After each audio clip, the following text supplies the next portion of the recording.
Pintu depan terbuka tanpa diketuk. Aku membeku di ruang tamu, jantungku berhenti 1 detik terlalu lama. Langkah kaki masuk pelan, ragu, seolah pemiliknya tidak yakin apakah masih diterima. Bau asing menyusup bersama udara malam. Aku tidak bergerak, tidak memanggil siapapun. Rumah ini sunyi, dan sunyi itu terasa salah. Aku berdiri sendirian, tidak siap, tidak waspada, dan mereka datang dengan ketenangan orang yang yakin punya hak. Aku menahan napas ketika melihat bayangan di dinding. 1 sosok tinggi, 1 sosok lebih kecil, membungkuk. Ingatanku berputar liar, mencari alasan, mencari penjelasan yang menenangkan, dan tidak menemukannya. Ada 1 detik hening. Detik di mana aku sadar, kedatangan ini bukan kebetulan. Sejak saat itu aku tahu, pertolongan yang dulu kuberikan belum selesai. Dan malam ini, harganya akan ditagih. Pernahkah kamu merasakan firasat bahwa hidupmu baru saja berbelok ke arah yang salah? Aku masih ingat suara itu. Bukan teriakan, hanya batuk pelan yang terdengar salah di tengah sore yang terlalu sunyi. 2 bulan lalu, hujan baru saja reda. Jalan depan rumah basah, memantulkan cahaya lampu warung di seberang. Aku sedang menyapu teras ketika melihat mereka berdiri di bawah pohon mangga. Seorang pria, usia mungkin akhir 30-an. Tubuhnya kurus, jaketnya terlalu tipis untuk cuaca sore itu. Di sampingnya, seorang perempuan tua, ibunya, bersandar lemah pada tongkat kayu. Kepala tertunduk, napas pendek. Aku berhenti menyapu. Ada jeda kecil di dadaku. Refleks yang tidak lahir dari logika, tapi dari kebiasaan lama. Kalau bisa menolong, tolonglah. Bu, panggilku pelan. Perempuan itu mengangkat wajah. Kulitnya pucat, seperti lama tidak kena matahari. Matanya kosong, tapi tidak bingung. Lebih seperti, menunggu. Kami cuma numpang berteduh. Kata pria itu cepat, terlalu cepat. Seolah takut aku keburu menutup pintu. Aku melirik langit. Awan sudah pecah, tapi udara masih berat. Masuk saja, kataku. Minum dulu. Aku tidak bertanya siapa mereka. Tidak dari mana. Kalimat itu keluar begitu saja. Pintu rumah kubuka lebar, dan mereka melangkah masuk dengan ragu yang tampak sopan. Rumahku kecil, tapi bersih. Bau sabun, cuci lantai masih ada. Jam dinding berdetak pelan. Perempuan tua itu duduk perlahan di kursi rotan. Tangannya gemetar saat ku genggamkan gelas air hangat. Aku merasakan tulangnya menonjol, dingin di balik kulit tipis. Terima kasih, katanya lirih. Suaranya serak, seperti lama tidak dipakai. Pria itu berdiri, tidak duduk. Matanya bergerak, menyapu ruang tamu. Rak buku, foto keluarga. Pintu ke dapur, ke kamar. Gerakannya halus, tapi terhitung. Aku menangkapnya sekilas, lalu menepis pikiran itu. Namanya Adi. Ibunya dipanggil Ibu Ratna. Mereka bilang, baru tiba dari luar kota. Ada masalah di jalan. Uang hampir habis. Ibunya sedang sakit, tapi rumah sakit terlalu mahal. Kata-katanya rapi, tidak berlebihan, tidak memelas. Justru itu yang membuatku percaya. Kami tidak lama, katanya. Cuma sampai ibu agak baikan. Aku mengangguk. Tidak apa. Aku menyiapkan sup instan. Suara air mendidih memenuhi dapur. Di sela-sela itu, aku mendengar batuk Ibu Ratna. Pendek, teratur, seperti ditahan. Adi berdiri di ambang dapur. Tidak masuk, tidak pergi. Kamu tinggal sendiri? Tanyanya. Iya. Suami? Tidak ada. Dia mengangguk. Tidak bertanya lagi.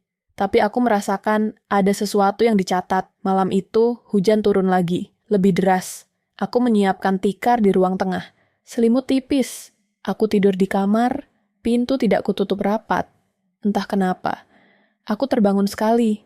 Dini hari, suara langkah pelan. Aku menahan napas. Mendengarkan.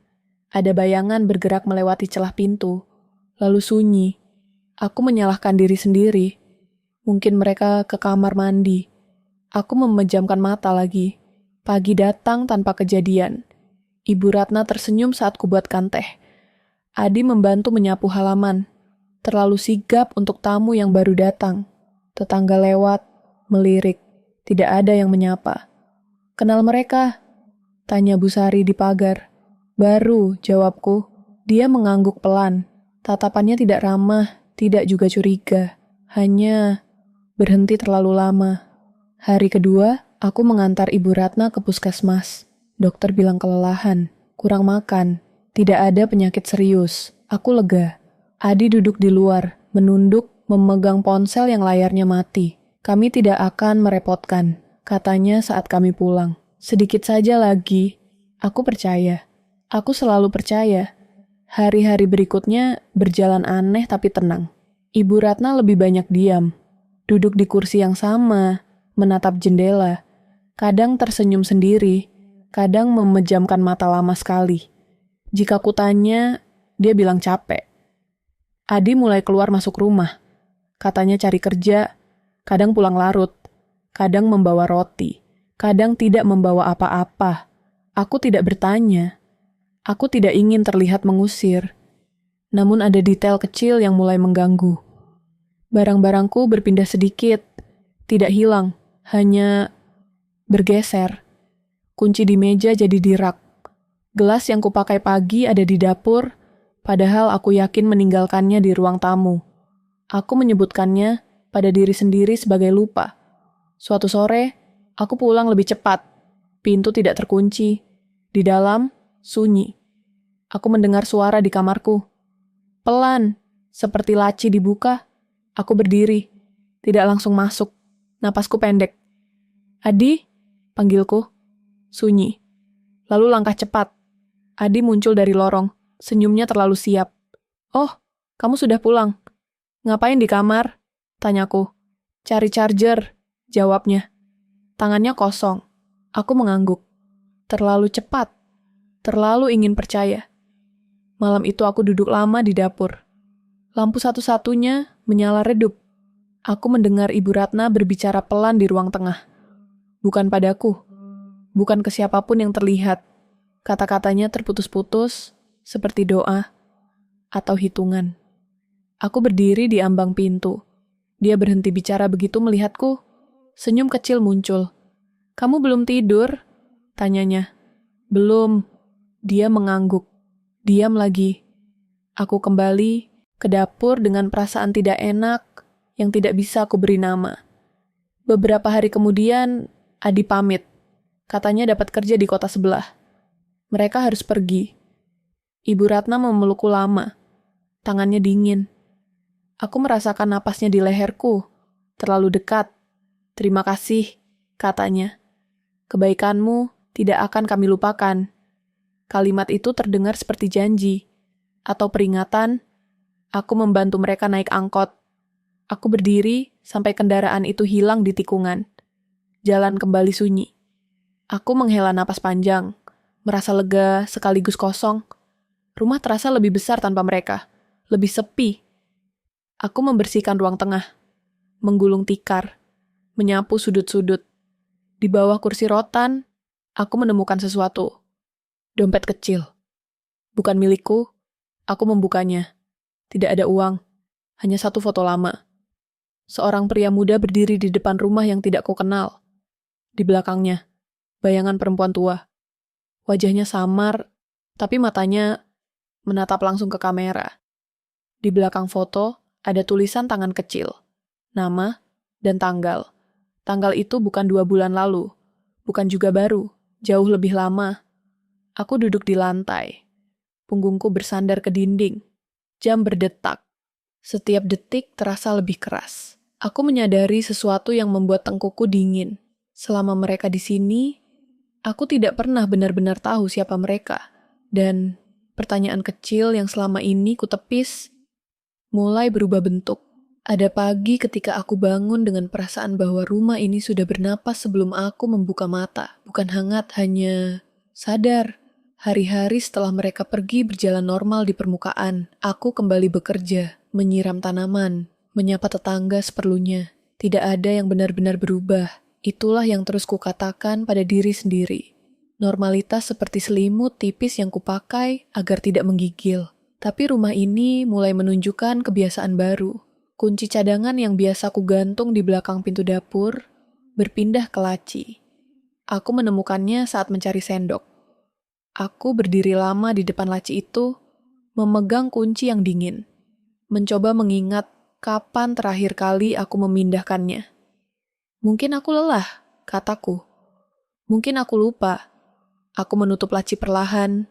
Suaranya terdengar terlalu keras. Di ruang tamu, jam dinding berdetak dengan ritme yang sama. Tapi entah sejak kapan, aku merasa ia lebih cepat. Atau mungkin aku yang lebih peka. Aku mulai mengunci pintu kamar setiap malam. Bukan karena takut, setidaknya begitu yang kukatakan. Lebih karena kebiasaan baru yang terasa masuk akal. Aku tidur dengan lampu kecil menyala. Cahaya kuningnya memantul di dinding, membuat bayangan lemari terlihat seperti orang berdiri diam. Aku tidak menceritakan apapun pada siapapun. Tidak ada cerita yang rapi, tidak ada bukti, hanya rasa gelisah yang tidak sopan jika dibagikan. Suatu sore, Bu Sari menghentikanku di pagar. "Mereka kemana?" Tanyanya sambil menyiram pot. "Pulang," jawabku. Dia mengangguk. Air berhenti mengalir. "Kamu baik, tapi jangan terlalu baik." Aku tersenyum. "Maksudnya?" Dia mengangkat bahu. Cuma bilang, percakapan itu berakhir di situ. Tidak ada ancaman. Tidak ada penjelasan. Tapi kata-katanya tinggal. Mengendap seperti debu di rak buku. Malam berikutnya, aku sedang mencuci piring ketika mendengar suara ketukan. Pelan. Satu kali, jeda, lalu satu lagi. Aku menutup keran, mendengarkan. "Siapa?" tanyaku dari dapur. Tidak ada jawaban. Aku berjalan ke pintu depan, mengintip dari jendela kecil. Halaman kosong. Lampu jalan menyala setengah, berkedip pelan. Aku membuka pintu sedikit. Angin masuk membawa bau tanah basah. Tidak ada siapapun. Aku menutup pintu, mengunci, menarik napas panjang. Jantungku berdetak terlalu cepat untuk sesuatu yang tidak ada. Keesokan harinya, aku menemukan cangkir di meja dapur. Cangkir putih bergaris biru. Cangkir yang selalu kupakai. Aku yakin tidak menggunakannya pagi itu. Aku memegangnya. Masih hangat. Aku berdiri di tengah dapur, membiarkan detik berjalan. Logikaku bekerja keras, menata kemungkinan. Mungkin aku bangun tengah malam, dan lupa. Mungkin aku tidak sadar. Mungkin aku mencuci cangkir itu, menggosoknya lebih lama dari perlu. Hari demi hari, detail-detail kecil terus muncul. Tirai yang biasanya kuikat rapi, terurai saat aku pulang. Kursi makan bergeser sedikit, tidak banyak. Hanya cukup untuk membuatku ragu pada ingatan sendiri. Aku mulai mencatat di kepala, tidak di kertas. Aku tidak ingin terlihat berlebihan, bahkan pada diriku sendiri. Suatu malam, listrik padam sebentar. Hanya beberapa menit, aku duduk di sofa, menunggu lampu kembali. Dalam gelap, aku mendengar napas, bukan milikku. Terlalu dekat, terlalu pelan, aku menahan napas, mendengarkan. Lampu menyala kembali, ruangan kosong, tidak ada siapapun. Aku tertawa pendek. Suara itu terdengar asing di telingaku sendiri. Aku mulai menyalahkan tubuhku. Kurang tidur, terlalu banyak pikiran. Aku menolak mengaitkan semuanya dengan Adi dan ibunya. Mereka sudah pergi. Aku melihat angkot itu menjauh. Fakta itu nyata. Namun suatu siang, aku bertemu Pak Darto di warung. "Kemarin ada yang cari kamu," katanya sambil menghitung kembalian. "Siapa?" "Tidak kenal." "Pria." "Tanya kamu pulang jam berapa?" Aku berhenti. "Kamu kasih tahu?" "Tidak." Aku bilang tidak tahu. Aku mengangguk. "Terima kasih." Dia menatapku lama. "Rumahmu sekarang sering kelihatan lampu malam-malam." Aku susah tidur. Dia tidak menjawab. Hanya mengangguk pelan, seperti orang yang mengerti lebih dari yang diucapkan. Aku pulang dengan langkah cepat. Aku memeriksa setiap sudut rumah.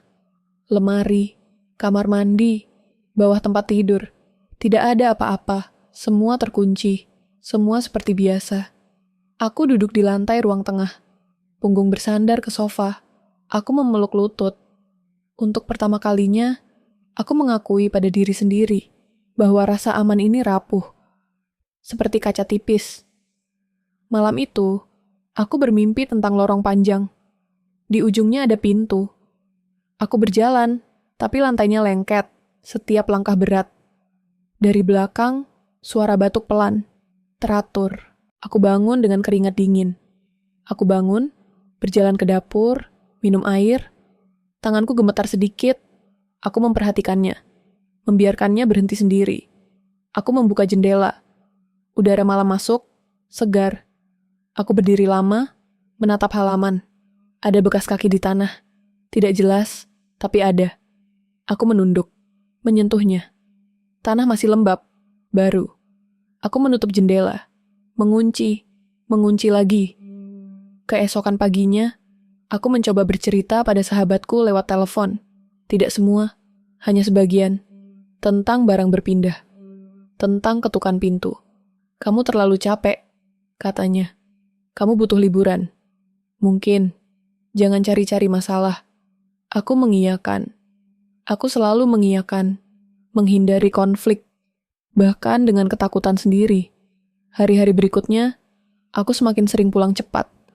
Aku tidak suka rumah kosong. Ironisnya, aku juga tidak merasa aman saat di dalamnya. Aku mulai mendengar suara-suara kecil. Laci bergeser. Pintu berderit. Aku bangun setiap kali. Tidak pernah menemukan apapun. Suatu sore, aku membuka lemari pakaian. Di antara bajuku, ada jaket abu-abu. Bukan milikku. Ukurannya besar. Bau asing melekat. Aku memegangnya lama. Jantungku berdegup keras. Aku menarik napas dalam. Mencoba berpikir rasional. Mungkin tertinggal. Mungkin Adi lupa. Itu masuk akal. Sangat masuk akal. Tapi aku tahu satu hal. Aku sudah mencuci lemari ini 2 kali setelah mereka pergi. Aku meletakkan jaket itu kembali. Menutup lemari perlahan. Aku tidak membuangnya, tidak menyimpannya. Aku membiarkannya di sana, seperti bukti yang belum siap kuhadapi. Malam turun dengan berat. Aku duduk di tempat tidur, memandangi pintu kamar yang terkunci. Aku mendengar suara televisi dari rumah tetangga. Tertawa. Normal. Dunia di luar berjalan seperti biasa. Aku sendirian dengan pikiranku. Aku mematikan lampu. Berbaring. Aku mencoba tidur. Aku gagal. Tengah malam, ponselku bergetar. Pesan masuk dari nomor tidak dikenal. Terima kasih, sudah menjaga barang kami. Aku duduk tegak. Napasku tercekat. Tanganku dingin. Aku menatap layar lama sekali. Tidak ada pesan lanjutan, tidak ada nama. Aku melihat sekeliling kamar, sunyi. Terlalu sunyi. Aku bangkit perlahan, membuka pintu kamar, lorong gelap. Aku menyalakan lampu ruang tengah. Di meja, ada sesuatu yang tidak seharusnya ada di rumahku. Dompet itu. Dompet yang kutemukan 2 bulan lalu. Kini tergeletak terbuka, seolah baru saja diletakkan. Aku tidak mendekat, tidak perlu. Ketakutan akhirnya punya bentuk. Aku tidak menjerit ketika melihat dompet itu. Aku hanya berhenti bernapas. Dan dalam hening itu, sesuatu di dalam diriku runtuh pelan. Dompet itu terbuka di meja, tepat di bawah lampu ruang tengah. Isinya sama seperti 2 bulan lalu. Foto lama, nama, tanggal. Tidak ada tambahan, tidak ada pengurangan. Seolah waktu berputar, lalu berhenti tepat di depanku.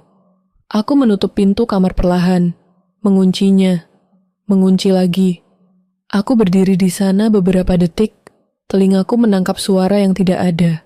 Atau mungkin ada, tapi terlalu kecil untuk ku terjemahkan. Aku duduk di lantai, punggung menempel ke pintu. Tanganku gemetar ketika menyentuh layar ponsel. Aku ingin menelepon seseorang, siapa saja. Tapi pikiranku kosong, tidak ada nama yang terasa aman. Aku memilih membersihkan. Aku mengambil dompet itu dengan tisu, seperti benda berbahaya. Aku membungkusnya, memasukkannya ke laci paling bawah. Aku menutup laci, menguncinya. Kuncinya aku masukkan ke tas, lalu tas kupeluk di dada. Gerakan-gerakan kecil, ritual yang membuatku merasa masih punya kendali. Malam itu aku tidak tidur. Aku duduk di ruang tengah, lampu menyala terang. Aku menyalakan televisi tanpa suara. Gambar-gambar bergerak tanpa makna. Jam berdetak. Setiap detik seperti ditarik panjang. Pagi datang tanpa kelegaan. Tubuhku berat, mataku perih. Aku berangkat kerja dengan langkah cepat, seperti dikejar sesuatu yang tidak bisa kulihat. Di jalan, setiap motor yang melambat membuatku menoleh. Setiap pria berjaket abu-abu membuat napasku tersangkut. Di kantor, aku tidak fokus. Rekan kerja memanggil namaku 2 kali sebelum aku sadar. Aku tersenyum, mengangguk, berpura-pura, tapi dadaku penuh. "Kamunya kenapa?"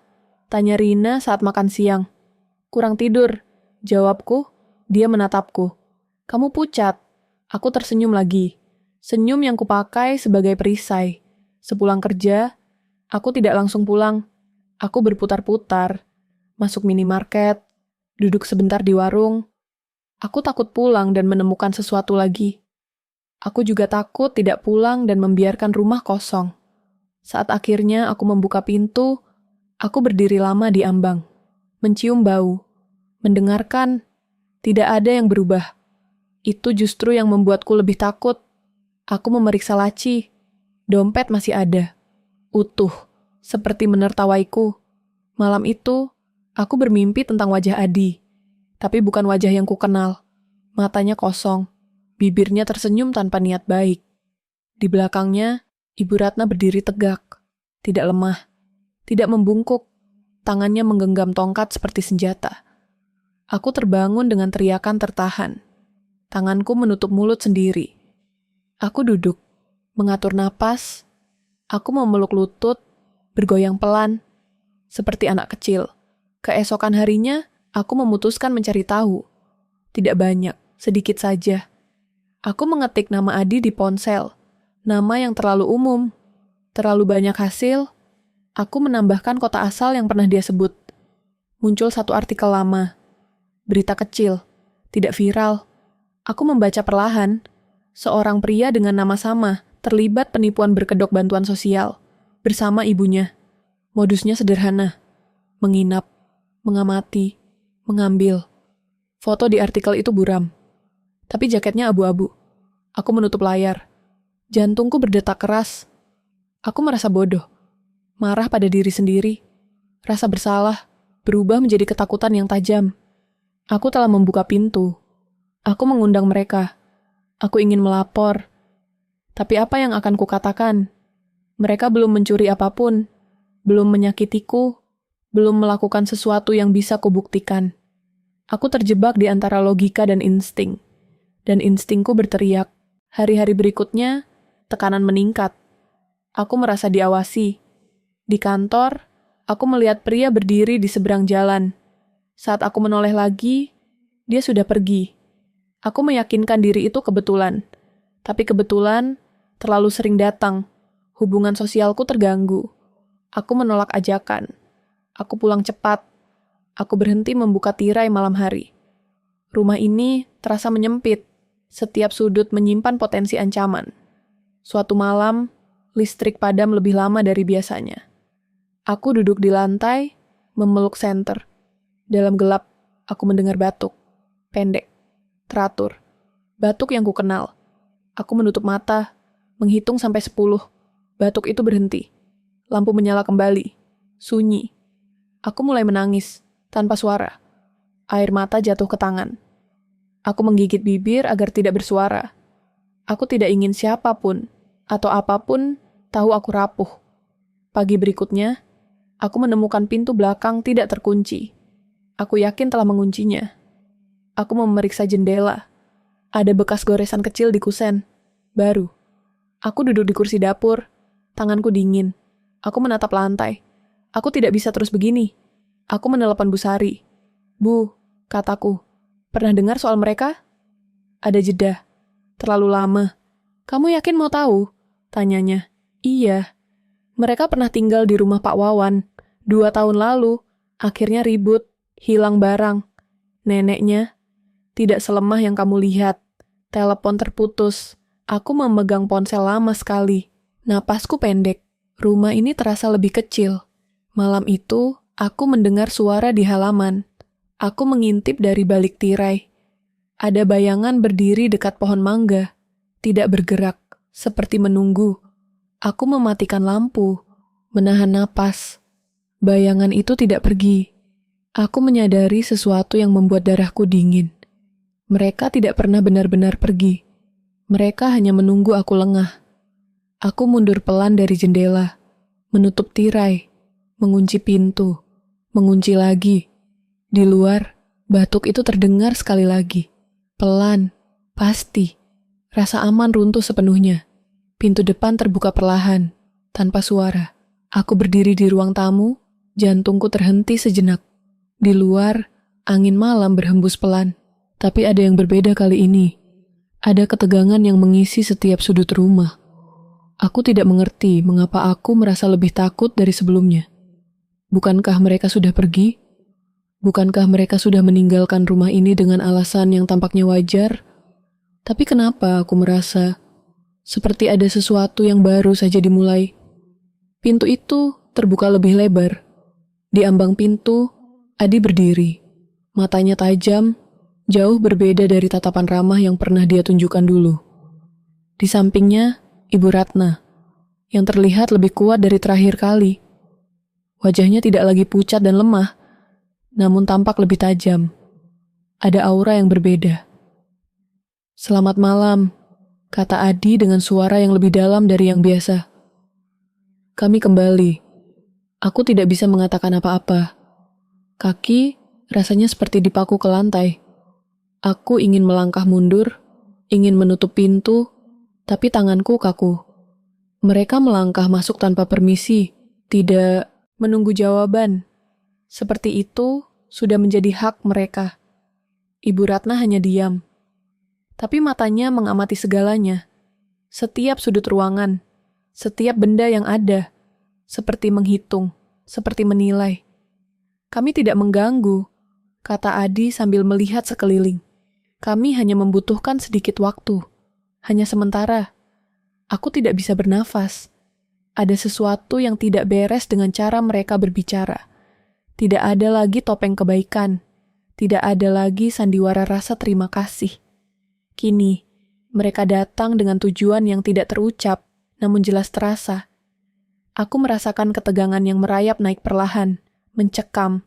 Setiap detik terasa lebih lama dari biasanya. Minum dulu, kataku, berusaha terdengar normal. Ibu Ratna duduk di kursi dengan gerakan lebih cepat dari yang kukira. Adi berdiri di sampingnya, tidak bergerak, tidak berbicara, hanya mengamati. Aku merasa gelisah. Ada begitu banyak ruang kosong di rumah ini yang dulu terasa aman, yang sekarang terasa semakin sempit, seperti ada dinding yang tak terlihat mengelilingiku. Aku kembali ke dapur, berusaha mencari alasan untuk menenangkan diri, mengambil gelas, menuang air, meskipun tangan terasa gemetar. Suara langkah mereka di ruang tamu semakin terdengar jelas, terlalu jelas. Aku berusaha mendengar percakapan mereka, tapi tak ada satu kata pun yang terdengar. Hanya suara bisikan samar. Adakah sesuatu yang mereka rencanakan? Kenapa mereka kembali? Bukankah aku sudah menolong mereka? Bukankah mereka sudah pergi dengan baik-baik? Aku meneguk air, mencoba meredakan kegelisahan yang mulai memenuhi tenggorokanku. Setiap perasaan aneh yang muncul kuabaikan, aku berusaha berpikir rasional. Aku sudah memberi mereka kesempatan, sudah memberikan tempat berlindung.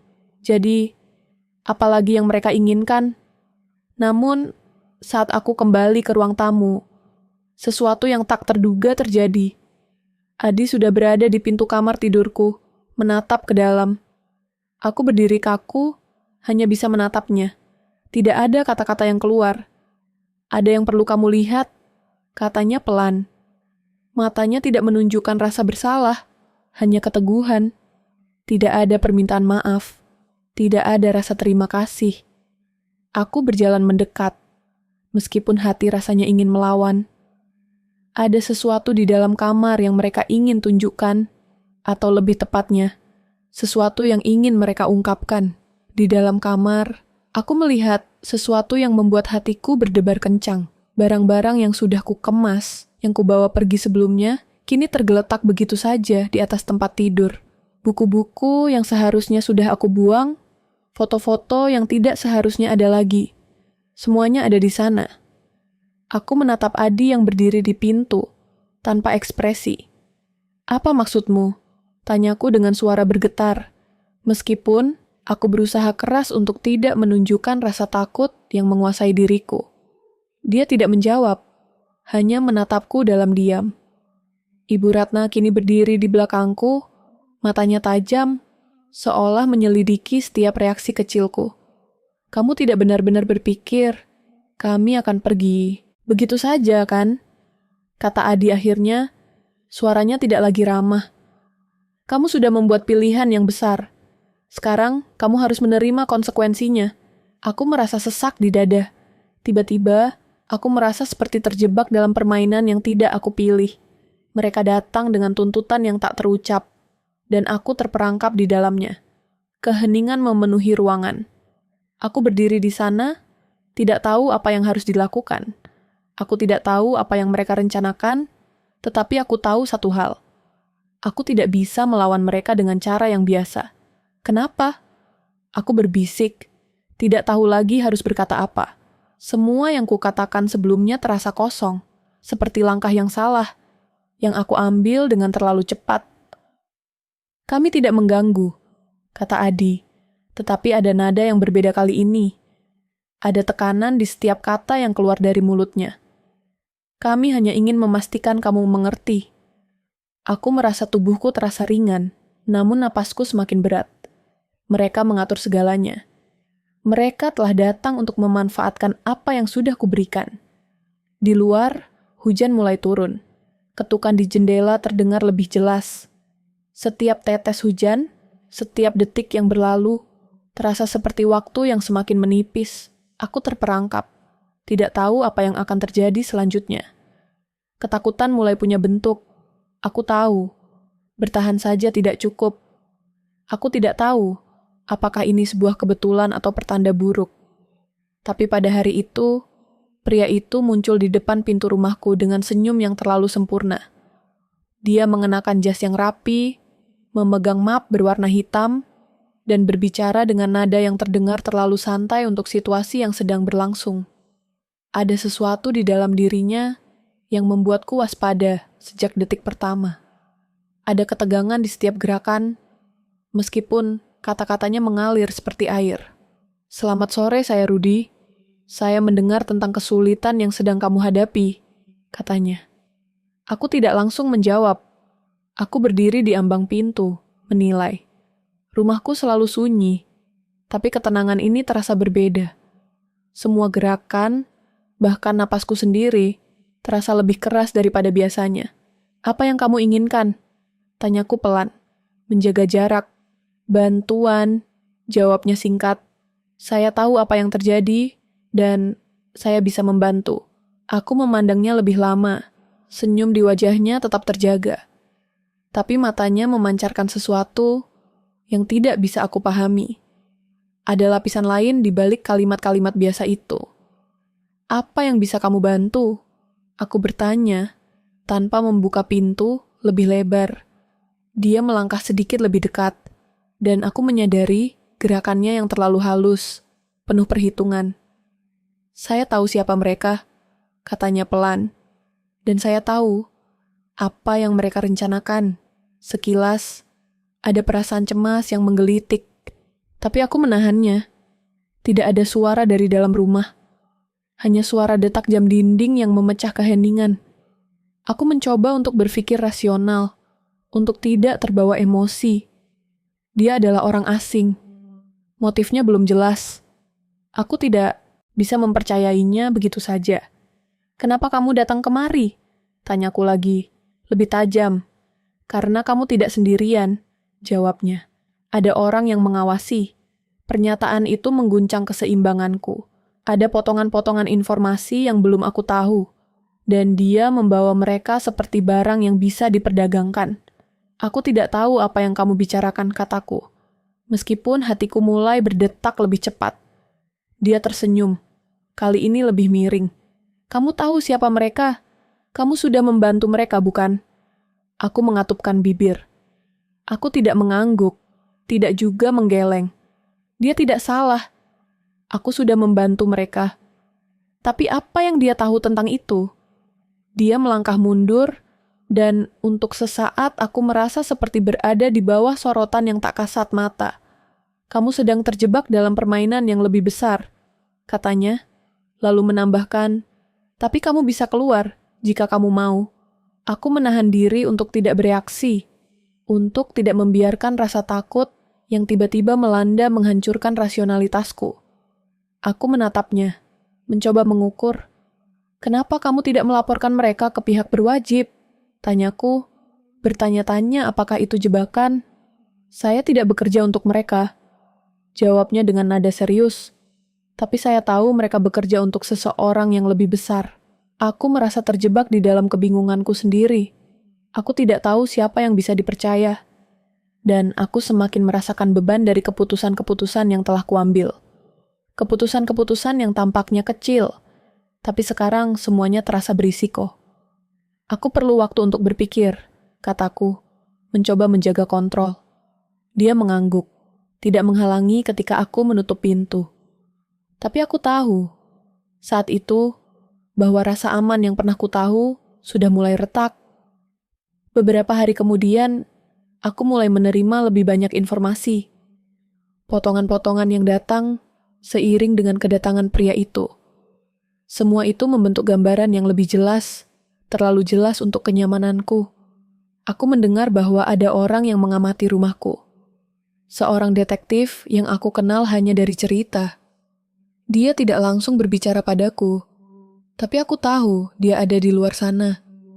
Aku mendengar suara kendaraan yang sering parkir di dekat rumahku. Suara yang tak pernah aku dengar sebelumnya. Para tetangga juga mulai menghindar, mengalihkan pandangan setiap kali aku melintas. Aku tidak bisa menyembunyikan rasa cemas yang semakin membesar. Aku merasa semakin terisolasi, semakin terjebak dalam lingkaran yang sulit untuk dipahami. Aku terpaksa memikirkan pilihan yang lebih strategis. Rudy memberi saran untuk bertindak, tetapi aku tahu bahwa setiap tindakan yang kubuat kini akan menentukan segalanya. Namun, meskipun rasa takut merayap lebih dalam, aku memilih untuk membuka percakapan dengan Rudy. Kami bertemu di kedai kopi kecil, di tempat yang sepi, jauh dari mata-mata. Matanya tetap tenang, meskipun ada sedikit bayangan yang tidak bisa aku tangkap. Apa yang sebenarnya kamu inginkan? Tanyaku setelah beberapa menit diam. Dia menatapku dengan serius. Saya ingin memastikan kamu mengerti apa yang sedang terjadi, jawabnya. Dan saya ingin kamu tahu, jika kamu ingin bertahan, kita harus bekerja sama. Kerjasama? Itu adalah kata yang tidak bisa aku terima dengan mudah. Aku tidak tahu siapa dia sebenarnya, atau siapa yang dia wakili. Namun, ada satu hal yang aku sadari. Keputusan yang kuambil bisa menjadi jalan keluar atau jalan buntu. Aku tidak punya pilihan selain mendengarkan.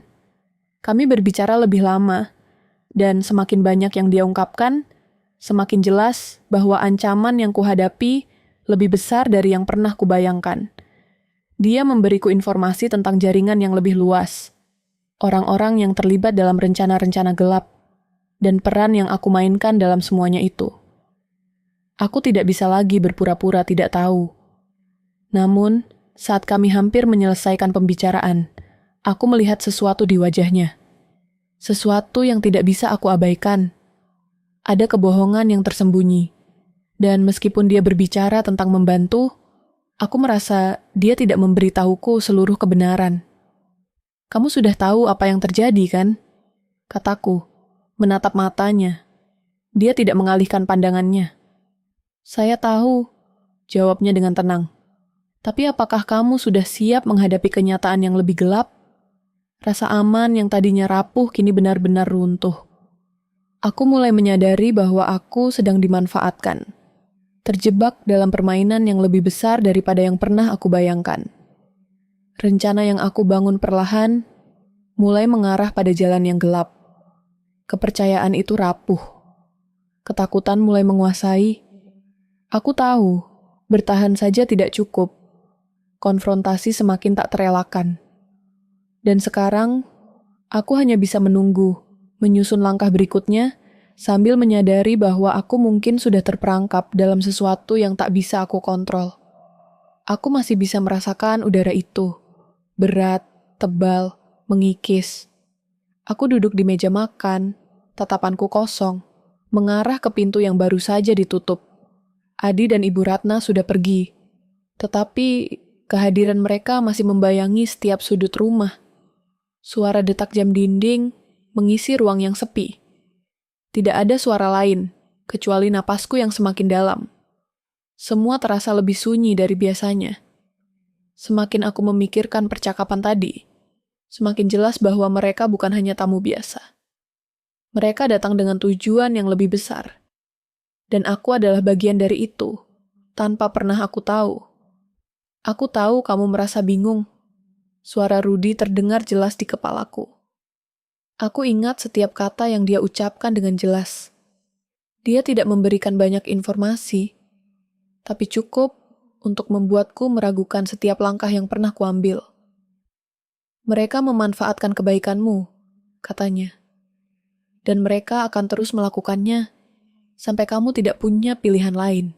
Aku menahan napas, mengingatkan diriku untuk tetap tenang. Ada sebuah titik di mana kepercayaan itu mulai terasa rapuh, tetapi aku menolaknya. Berharap itu hanya paranoia.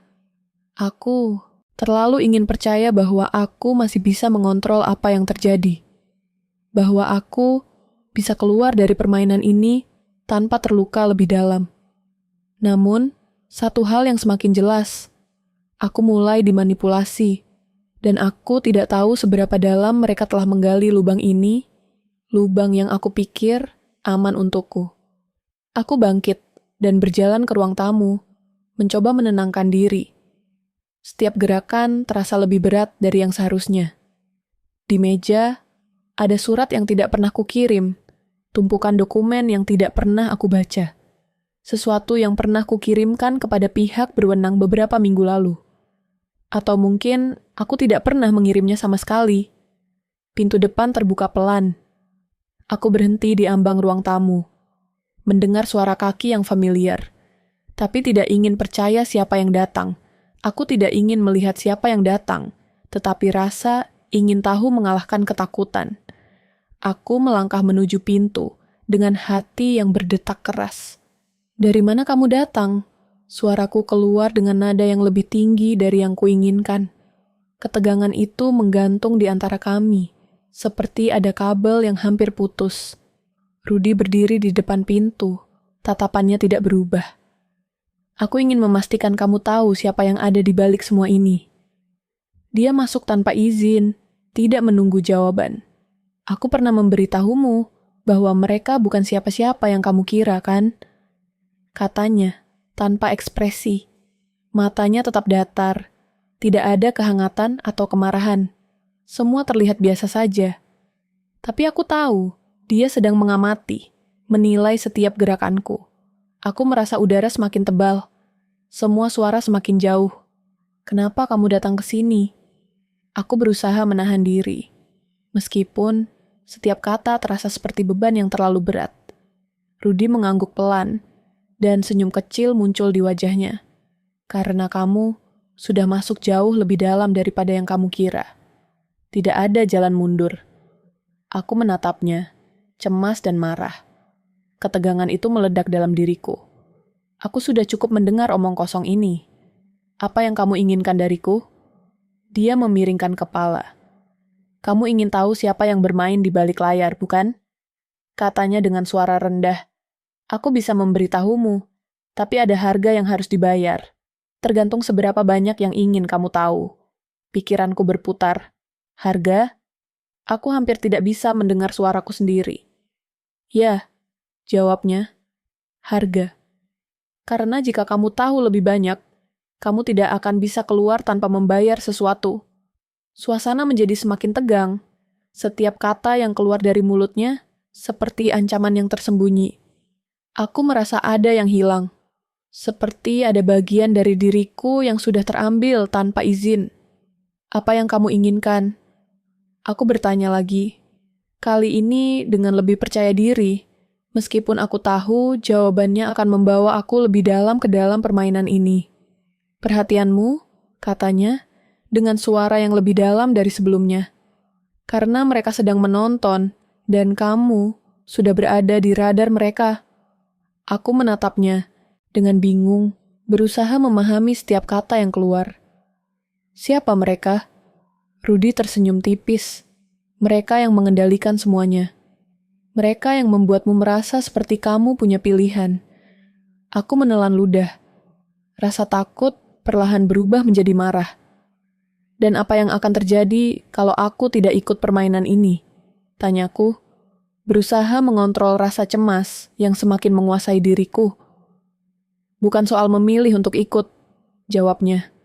Kamu sudah terjebak. Kamu hanya belum menyadarinya. Aku merasa dunia di sekitarku mulai mengecil. Ada rasa tercekik yang datang begitu saja. Semua yang kubangun, semua yang kucoba pertahankan, mulai runtuh di depan mataku. Mungkin aku sudah terlalu lama menutup mata. Mungkin aku sudah terlalu lama menunggu keajaiban yang tidak datang. Rudy melangkah lebih dekat. Tidak ada lagi senyum di wajahnya. Satu-satunya cara kamu bertahan hidup sekarang adalah dengan bekerja sama. Tidak ada jalan mundur. Jika kamu berpikir untuk pergi, mereka akan menemukanmu.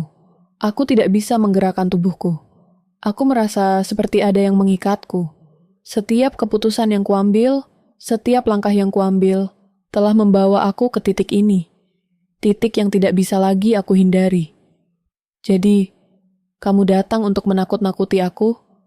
Tanyaku dengan suara rendah, mencoba untuk menahan marah yang hampir pecah. Rudy menggeleng pelan. Aku datang untuk memberitahumu bahwa kamu tidak punya pilihan lagi. Ketegangan mencapai puncaknya. Aku bisa merasakan ketakutan itu, mengalir melalui setiap urat darahku. Semua yang aku percayai selama ini, semua yang aku pikir bisa melindungiku, ternyata hanya ilusi. Sekarang aku tahu.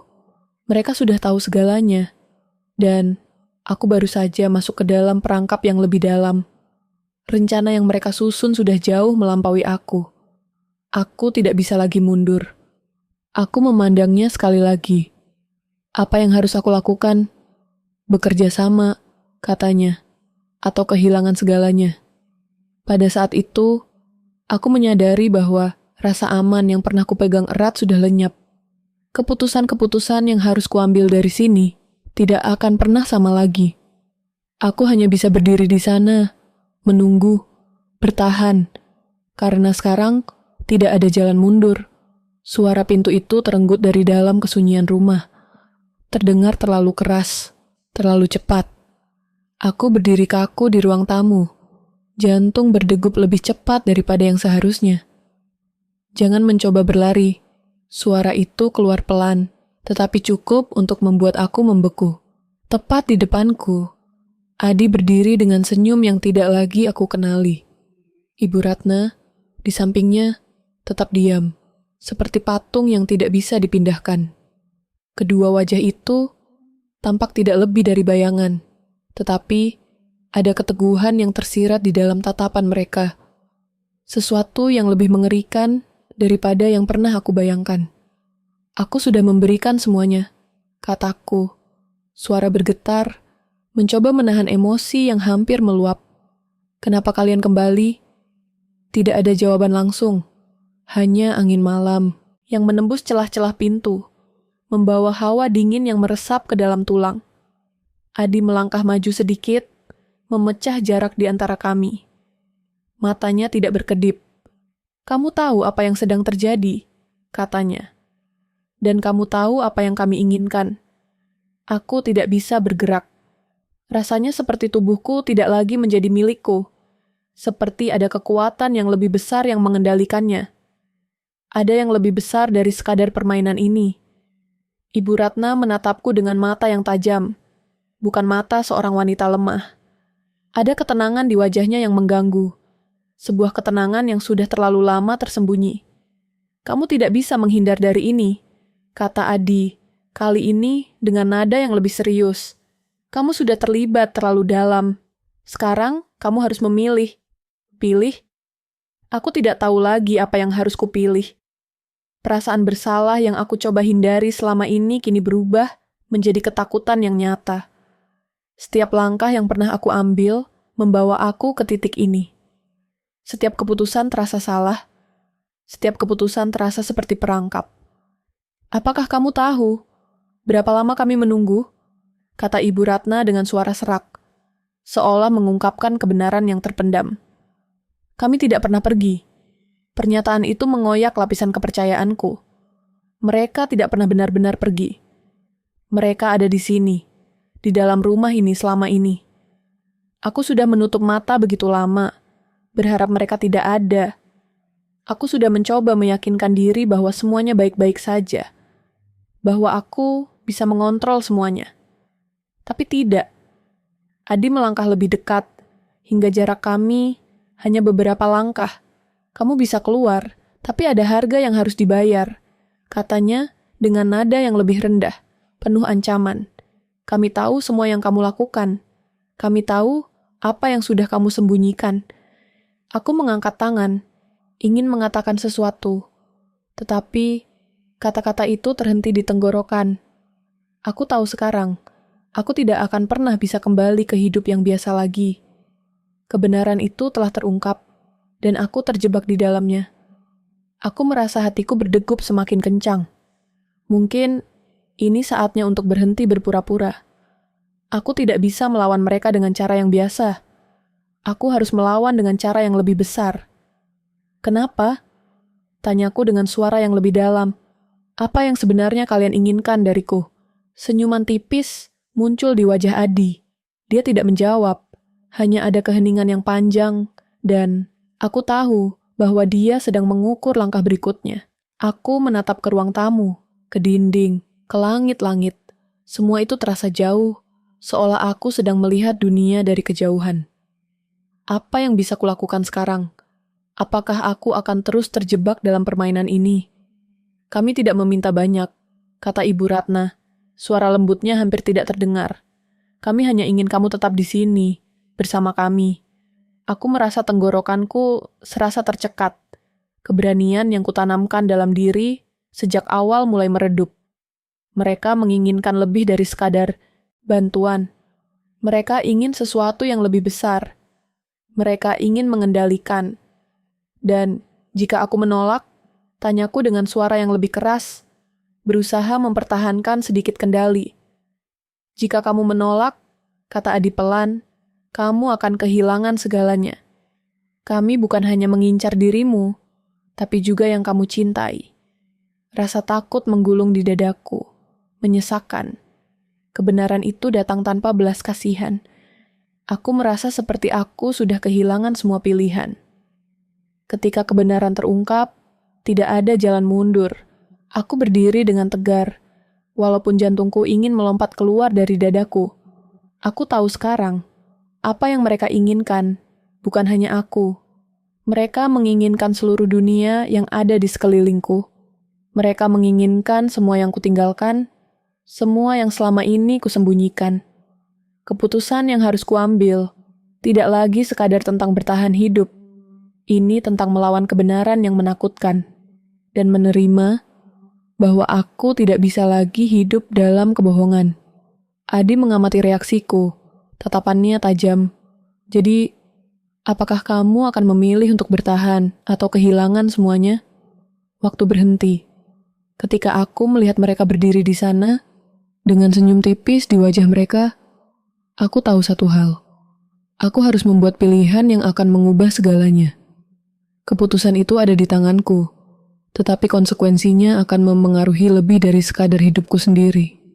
Aku menghela napas, mencoba menenangkan diri, walaupun rasa takut terus menghantui setiap gerakan tubuhku. Tidak ada jalan mundur, Tidak ada lagi ruang untuk keraguan. Aku harus memilih. Ketika aku membuka mulut, kata-kata itu datang begitu saja, seperti serangan yang tidak bisa kuhindari. Aku akan melawan. Kataku, suaraku lebih keras dari yang kuinginkan. Aku akan melawan kalian. Keheningan yang menyertai kata-kataku begitu tebal. Aku tahu bahwa dari saat itu, tidak ada yang akan sama lagi. Rencana mereka akan menghadapi perlawanan. Aku tidak akan pernah menyerah begitu saja.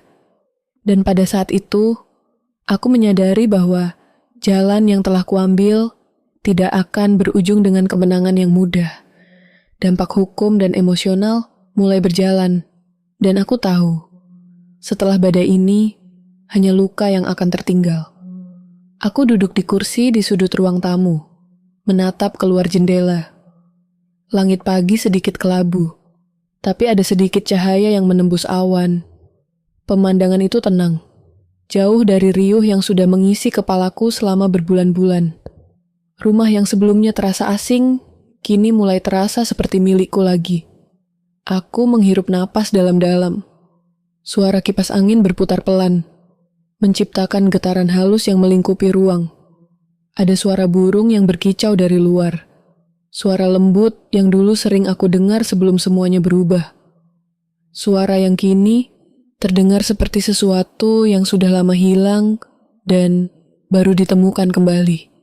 2 bulan telah berlalu sejak semua yang terjadi. Waktu tidak pernah benar-benar berjalan cepat, tetapi kadang ia bergerak begitu perlahan, seperti menunggu aku siap untuk melangkah. Kini, aku berada di titik yang berbeda. Tidak ada lagi suara berisik dalam kepalaku. Tidak ada lagi bayangan Adi atau Ibu Ratna yang menghantui. Semua itu telah menjadi bagian dari masa lalu. Namun, meskipun mereka sudah pergi, jejak mereka masih tertinggal di setiap sudut rumah ini. Di setiap ruang yang kuisi dengan harapan, ada kekosongan yang masih terasa. Ada luka yang masih memerlukan waktu untuk sembuh. Setiap perasaan yang dulu kuanggap kuat, kini terasa rapuh. Namun, aku tidak lagi takut akan kenyataan itu. Tidak lagi merasa terperangkap oleh masa lalu. Ini adalah waktuku untuk menemukan kembali siapa aku sebenarnya. Aku memeriksa beberapa berkas di meja. Catatan-catatan yang masih tertinggal dari proses yang sudah aku jalani. Melihat tanda tangan yang dulu aku buat. Mengingat keputusan-keputusan yang telah kuambil. Kadang aku merasa seolah sedang melihat orang lain. Perasaan bersalah itu perlahan menghilang, digantikan oleh sesuatu yang lebih tajam, keberanian untuk terus maju, untuk tidak terhenti, hanya karena apa yang sudah berlalu.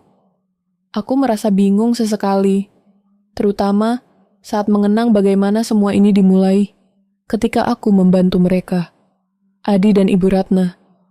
Aku tidak pernah tahu apa yang mereka inginkan, atau lebih tepatnya, apa yang mereka rencanakan. Aku hanya melihat mereka sebagai orang yang butuh pertolongan. Dan dalam kebutaan itu, aku terjebak. Tetapi sekarang aku tahu, keadilan bukanlah sesuatu yang datang dengan mudah.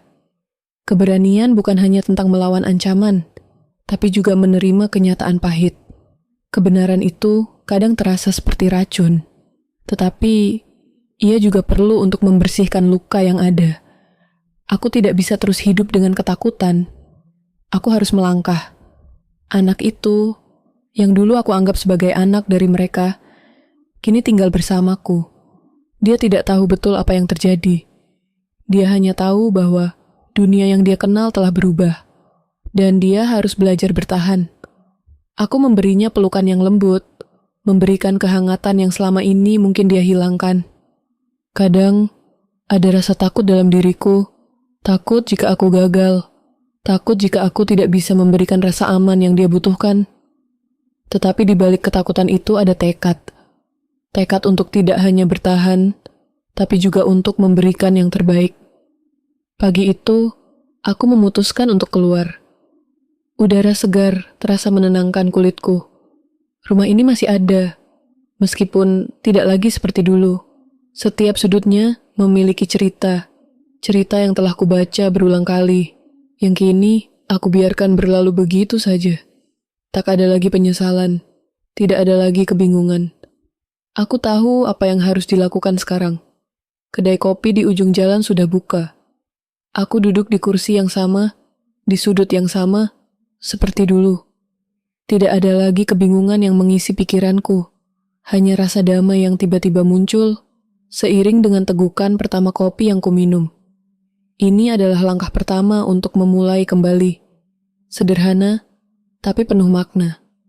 Dalam beberapa minggu ke depan, aku tahu aku harus menghadapi banyak hal, proses hukum, perubahan dalam hidup, dan mungkin juga rasa kehilangan yang masih tersisa.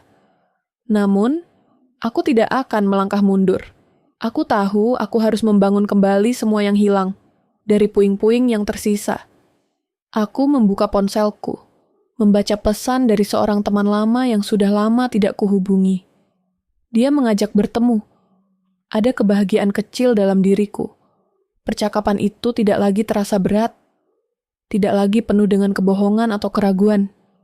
Itu adalah pesan dari dunia luar, dunia yang mulai terbuka kembali untukku. Ketika aku menatap pemandangan di luar kedai, aku menyadari bahwa luka-luka itu, meskipun tidak sepenuhnya hilang, tidak lagi mengendalikan hidupku. Aku mengendalikannya. Aku memilih untuk membiarkan luka itu menjadi pengingat, bukan belenggu. Aku memilih untuk menyembuhkan, untuk melangkah dengan tenang, dengan harapan yang rapuh tapi nyata. Aku menghela napas. Setiap keputusan, setiap langkah kecil yang kutempuh sekarang adalah bagian dari perjalanan panjang menuju pemulihan.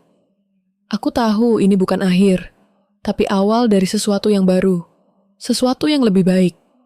Kisah ini telah berakhir, dan hidupku melanjutkan jalannya. Kini, tidak ada lagi kegelapan yang menunggu di ujung jalan. Ada cahaya, meski kecil, tapi cukup untuk menunjukkan jalan yang harus kutempuh.